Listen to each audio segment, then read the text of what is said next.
ইসরায়েলের মতো তাদের না আছে অত্যাধুনিক সমরাস্ত্র, না আছে শক্তিশালী প্রতিরক্ষা ব্যবস্থা, আছে শুধু বুক ভরা সাহস আর নিজ ভূখণ্ড রক্ষার অটুট সংকল্প। আর তা দিয়েই দখলদারদের বিরুদ্ধে লড়াই অব্যাহত রেখেছে গাজার স্বাধীনতাকামী সংগঠন আল কুদস ব্রিগেড। পবিত্র ভূখণ্ড গাজা উপত্যকা নিয়ে যে সোনালি স্বপ্ন বুনতে শুরু করেছিল বেনিয়ামিন নেতানিয়াহু, তা ক্রমশই দুঃস্বপ্নে পরিণত হচ্ছে। আর নেতানিয়াহুর সেই স্বপ্ন গুড়িয়ে দিতে রীতিমতো কোমর বেঁধে নেমেছেন গাজার আল কুদস ব্রিগেডের সদস্যরা। ধ্বংসস্তূপে দাঁড়িয়ে দখলদার বাহিনীকে কঠিন চ্যালেঞ্জের সম্মুখীন করেছে ইস্পাত দৃঢ় ইসলামী প্রতিরোধ যোদ্ধারা। আধুনিক সমরাস্ত্রে সুসজ্জিত হয়েও গাজার যোদ্ধাদের শেষ করতে পারছে না নেতানিয়াহুর সেনারা। আল কুদসের অদৃশ্য এই শক্তি বারবার লক্ষ্য থেকে নেতানিয়াহুকে সরে যেতে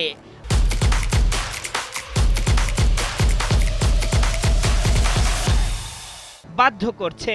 বিশ্লেষকদের মতে ইসরায়েলি সেনারা গাজায় তাদের লক্ষ্য অর্জন করতে পারছে না, যা সেনাদের মনোবল ভেঙে দিচ্ছে। আল কুদস ব্রিগেডের বরাতে সংবাদ মাধ্যম আল মায়াদিন জানিয়েছে, গাজা উপত্যকার দখলকৃত অঞ্চল সেদের, মেফেলসম ও নিজোরকে লক্ষ্য করে সিরিজ রকেট হামলা চালিয়েছে সশস্ত্র গোষ্ঠীটি। শুধু আল কুদসই নয়, ইসরায়েলি সেনাদের কঠিন পরীক্ষা নিচ্ছে আরেক সশস্ত্র গোষ্ঠী আল আকসা মারটায়ার্স ব্রিগেড। এক বিবৃতিতে গোষ্ঠীটি জানিয়েছে, খান ইউনিসের উত্তরাংশের ৫ নম্বর স্ট্রিট এলাকায় একটি ইসরায়েলি সামরিক বাহন লক্ষ্য করে মর্টার দিয়ে প্রতিরোধ গড়ে তুলেছে তারা। পরিস্থিতি বুঝে ওঠার আগেই দখলদার বাহিনীর সদস্যরা ক্ষতির সম্মুখীন হয়েছেন।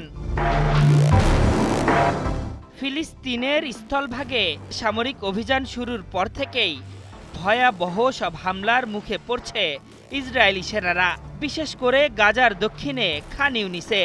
এই অঞ্চলের অধিকাংশ এলাকাতেই অবস্থান নিয়ে ছোট ছোট দলে বিভক্ত হয়ে প্রতিরোধ গড়েছে প্রতিরোধ যোদ্ধারা। পর্যাপ্ত গোয়েন্দা তথ্য, দুর্বল নেতৃত্ব ও অগোছালো পরিকল্পনার কারণে এসব অঞ্চলে দখলদার সেনাদের অসহায়ত্বের ছাপ ফুটে উঠেছে বলে ধারণা সমরবিদদের। সামরিক বিশ্লেষকদের দাবি, ফিলিস্তিনি প্রতিরোধের অটুট সংকল্প এবং ইসরায়েলি কাঠামো মেনে না নেওয়ার কারণে সশস্ত্র গোষ্ঠীর সঙ্গে শান্তি আলোচনার প্রক্রিয়াকে প্রভাবিত করছে, বিশেষ করে স্থলভাগে অপারেশন পরিচালনার সিদ্ধান্তটি। এই পদক্ষেপের পর ইসরায়েলি ট্যাঙ্কে বিস্ফোরণের ডিভাইস দিয়ে হামলার প্রবণতা বেড়েই চলেছে, যা নেতানিয়াহু প্রশাসনে ব্যাপক চাপ সৃষ্টি করেছে। প্রতিরোধ গোষ্ঠীর এই ধরনের অপারেশন রাজনৈতিক নেতৃত্ব এবং জনগণের কাছে পরিষ্কার বার্তা দেয় যে ইসরায়েলি সেনাবাহিনী গাজায় তাদের লক্ষ্য অর্জন করতে পারছে না। যুদ্ধ দীর্ঘায়িত হওয়ায় মধ্যস্থতাকারীরাও চাপ সৃষ্টি করেছে নেতানিয়াহুর ওপর।